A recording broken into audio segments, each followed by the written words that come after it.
Thank you very much, Mr. Speaker, for the honor of speaking in this particular debate. Before I begin, I would like to say in respect of Standing Order 44, I do declare my personal interest in this debate as a cultural practitioner and one who has intellectual property. I thank you for the opportunity to rise as we stand for every writer, every filmmaker, every mass maker, every panelist, arranger, artist, producer, and every creative that contributes to the tapestry of our society. Now we're in a time of creativity. We're in the carnival time in Trinidad and Tobago. And it's unfortunate that is a contracted and scaled down version by the policies of this government here. And I'll explain that some more based on what the member for Barataria Sawa said, but I still celebrate our great award winnings like our Grammy Award winners from Trinbago, Jolene Mendez and Kwame Ryan. And before I get deep into it, I'd also like to quote Independent Senator Anthony Vieira, who said, "The bill does not represent novelty, it represents continuity and years of advocacy by many." So while the minister may come to the parliament and pretend this is a novel contribution and a novel idea, it is not overnight. The heavy lifting, the hard work, the things that needed to be done before this were done by the People's National Movement. I want to touch on some things that the minister said because he brought it into this debate, so let me deal with it. He mentioned the traffic plan to Shagaramas. Let's talk about that a little bit. Let's talk about the fact that for the past 9 months, the Western Main Road was in need of repair and barely anything was done, and it was ignored by the Minister of Works and Infrastructure. That's one. Two,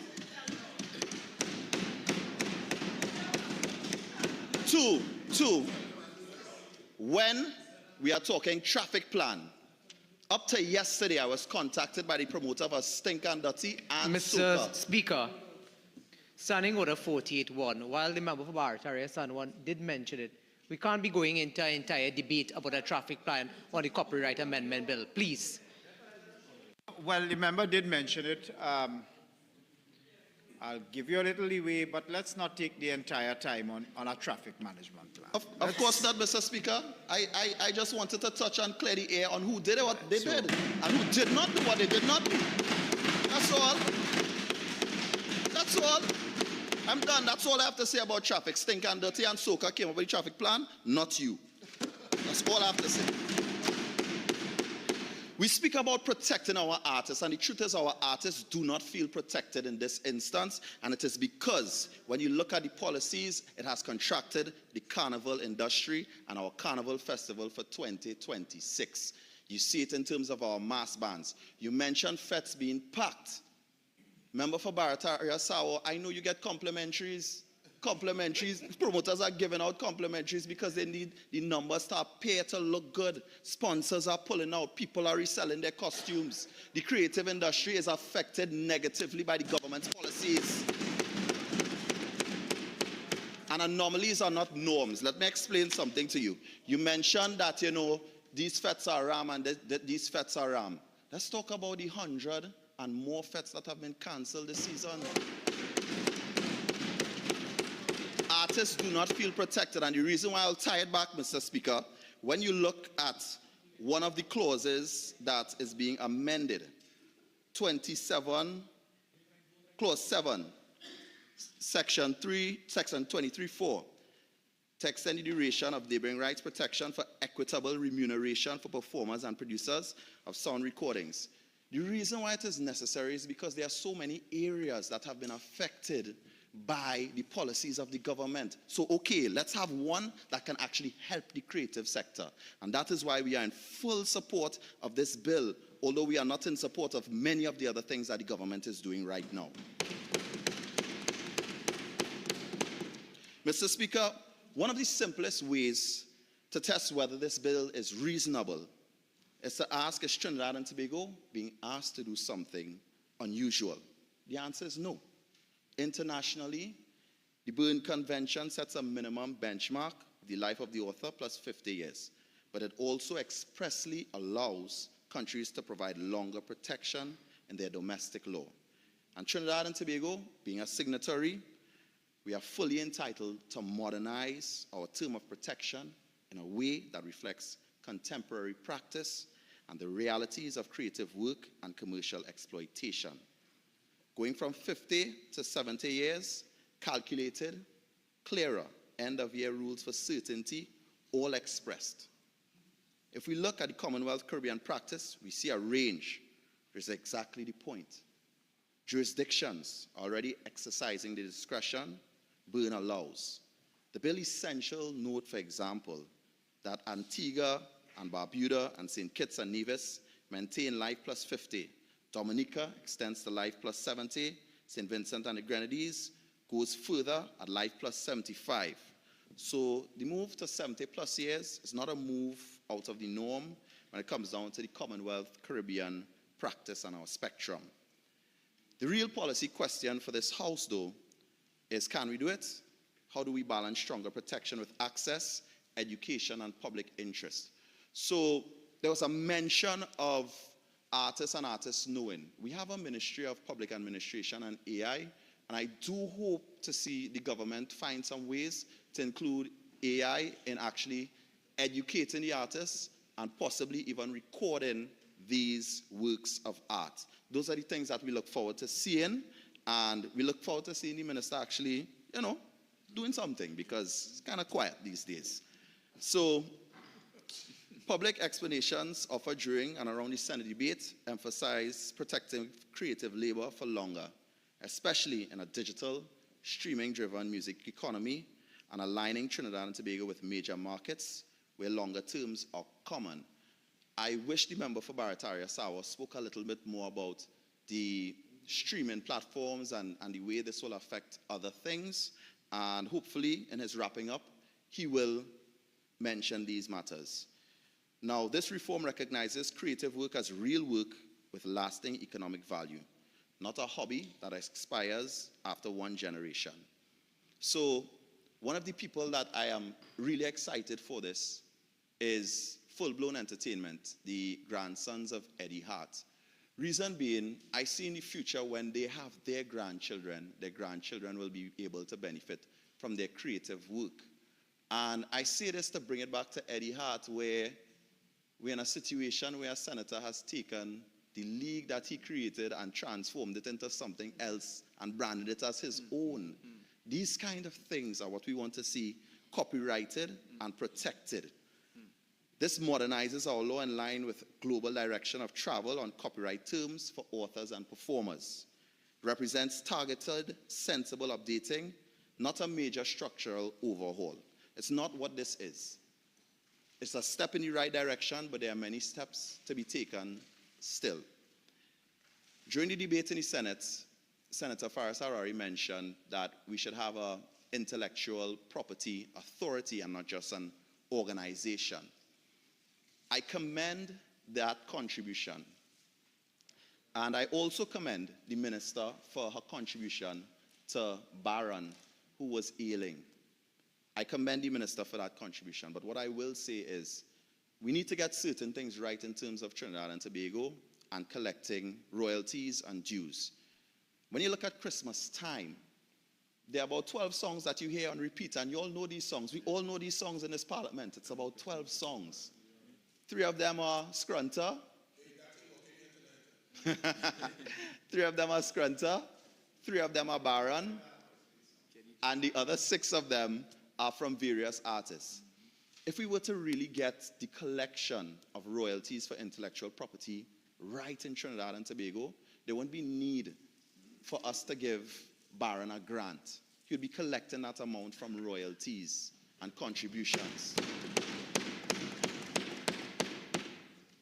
So again, we welcome it, but we welcome better education, better enforcement, and all in all working with the stakeholders. One of the major stakeholders that this is going to affect, again, and we are not talking to them, the Minister of Culture, she had a meeting with them and she never showed up, the promoters of Trinidad and Tobago.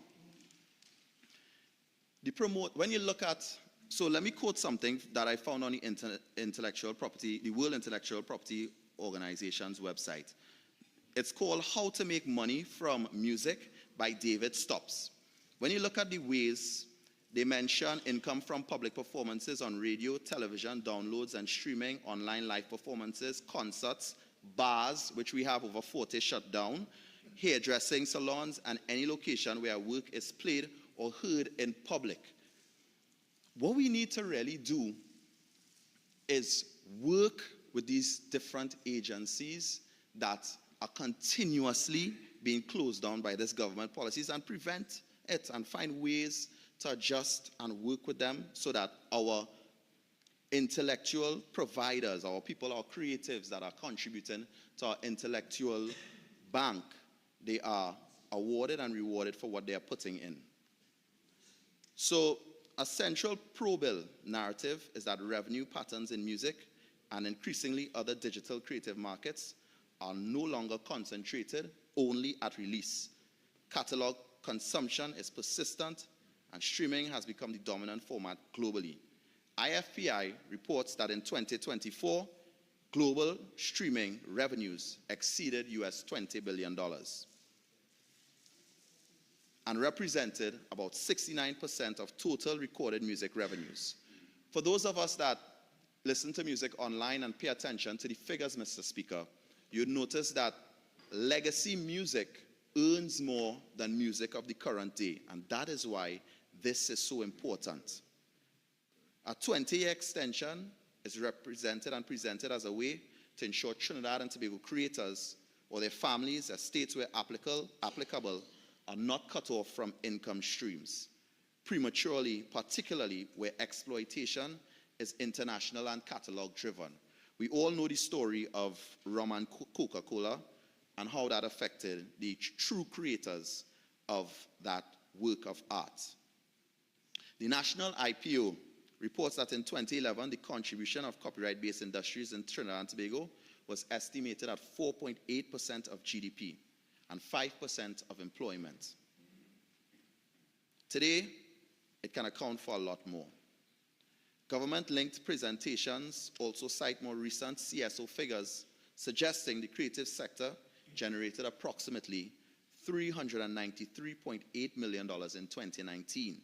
And in 2020, just before the pandemic, $394.6 million. Again, the member for Sawa Barataria spoke about the orange economy, and in the past, economic benefit was undermined. I want the member to please note and meet with the stakeholders in terms of culture, in terms of entertainment industry, and reverse some of the policies of the government that have affected them negatively. Speak to the promoters.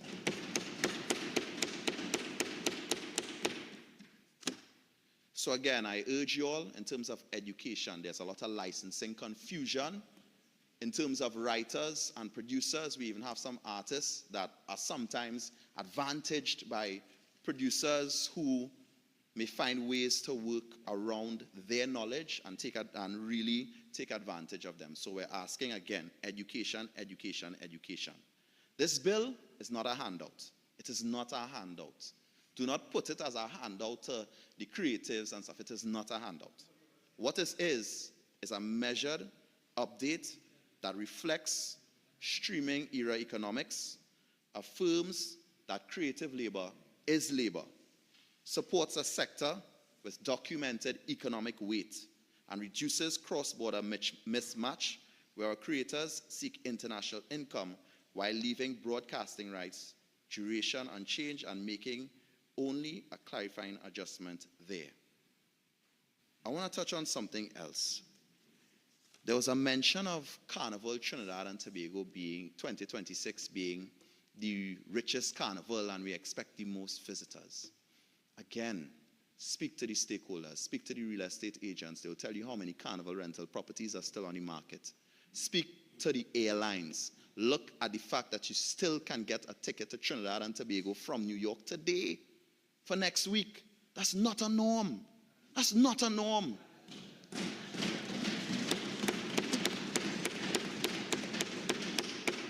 Trinidad and Tobago Carnival is the greatest show on earth.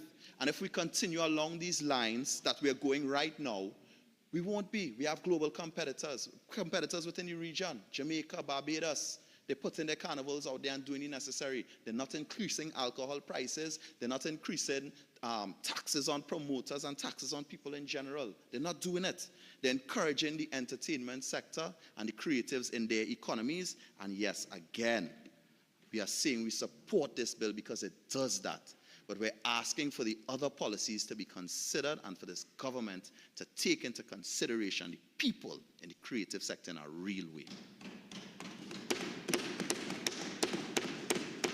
So yes, this bill is well-intentioned, but it extends exclusivity in a way that may, in some ways, if we don't get it right, delay cultural access. It could worsen orphan works and licensing uncertainty and impose economy-wide cost while offering no guarantee that working artists, especially those without strong bargaining power, will actually see meaningful gains. Absent parallel reforms on transparency, enforcement, and fair contracting. Again, so to the government, we say, yes, we support this bill. Yes, we acknowledge that work was done before that brought us to this point. We acknowledge all of the creatives, we acknowledge COT, we acknowledge all the copyright agencies all over the world and the intellectual property organization for their hard work. We support it, but we ask that we do our best as a country to enable our creatives and cultural practitioners to be as strong as possible. Mr. Speaker, I thank you.